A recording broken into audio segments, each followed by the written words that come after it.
रात के आसमान को देखो, ये तो झिलमिलाती लाइट्स की एक टैपेस्ट्री है। ये हैं स्टार्स, बर्निंग गैस के जायंट बॉल्स। ये इंसानों को सदियों से फैसिनेट करते आए हैं। हमने इनके बारे में कहानियां बनाई हैं और इन्हें नेविगेट करने के लिए यूज किया है। स्टार्स बहुत ही दूर हैं। उनकी रोशनी जिसे हम देखते हैं, उसने अपना सफर बहुत पहले शुरू किया था। जब हम स्टार्स को देखते हैं, तो हम पास्ट में झांक रहे होते हैं। ये कितने पुराने हैं? ये कैसे बने? ये सवाल हमारे क्यूरियोसिटी को बढ़ाते हैं। ये यूनिवर्स रहस्यों से भरा हुआ है। स्टार्स में उनमें से कई रहस्य छिपे हुए हैं, लेकिन हमने उनकी रोशनी को ऑब्जर्व करके बहुत कुछ सीखा है। हम उनके सीक्रेट्स को अनलॉक करना शुरू कर रहे हैं। स्टार स्पेस में रैंडमली स्कैटर्ड नहीं है। वो गैस और डस्ट के वास्ट क्लाउड्स में पैदा होते हैं। इन क्लाउड्स को नेबुलाए कहा जाता है।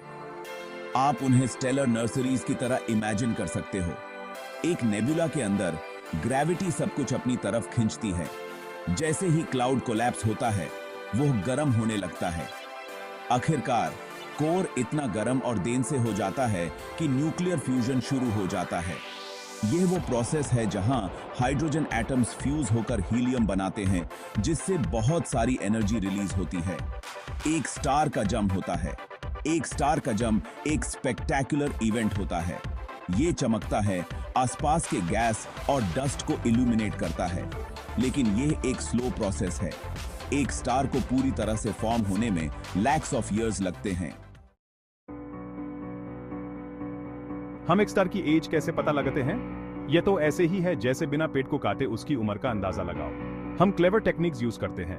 एक तरीका है स्टार के कलर को देखना। यंग स्टार्स हॉट और ब्लू होते हैं। जैसे जैसे वो एज करते हैं, वो कूल डाउन हो जाते हैं और रेडर हो जाते हैं।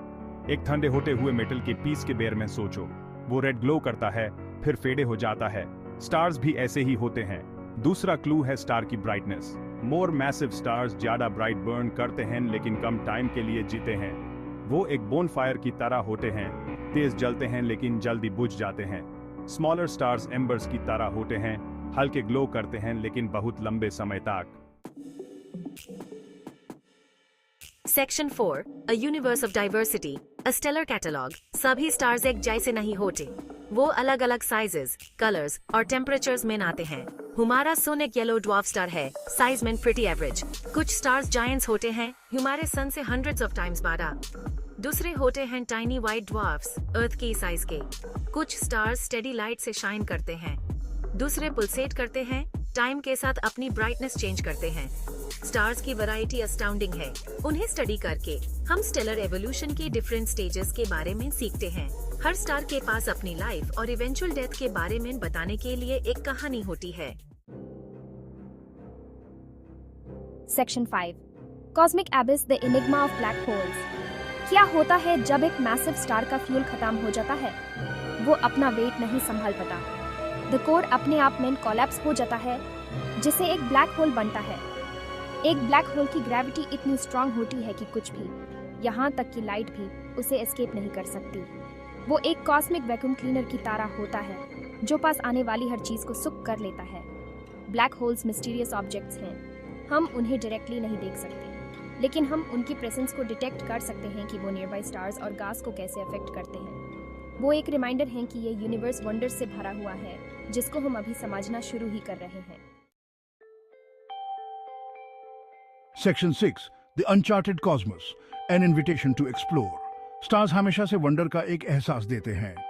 वो ह्यूमन यूनिवर्स की वास्टनेस और उसके रहस्यों की याद दिलाते हैं। स्टार्स को स्टडी करने से हम कॉस्मोस और उसमें अपनी जगह के बारे में सीखते हैं। रात के आसमान में लाइट का हर पॉइंट एक दूर का सुन है, शायद अपने प्लैनेट्स के साथ और शायद लाइफ भी। और क्या है वहां? स्टार्स और कौन से सीक्रेट्स छुपाते हैं? स्टार्स की एक्सप्लोरेशन एक ऐसा सफर है जिसका कोई अंत नहीं है। हर डिस्कवरी के साथ हम और भी सवालों को अनलॉक करते हैं। तो स्टार्स को देखते रहो और कभी भी वंडर करना बैंड मत करो। ये यूनिवर्स एक्सप्लोर होने का इंतजार कर रहा है।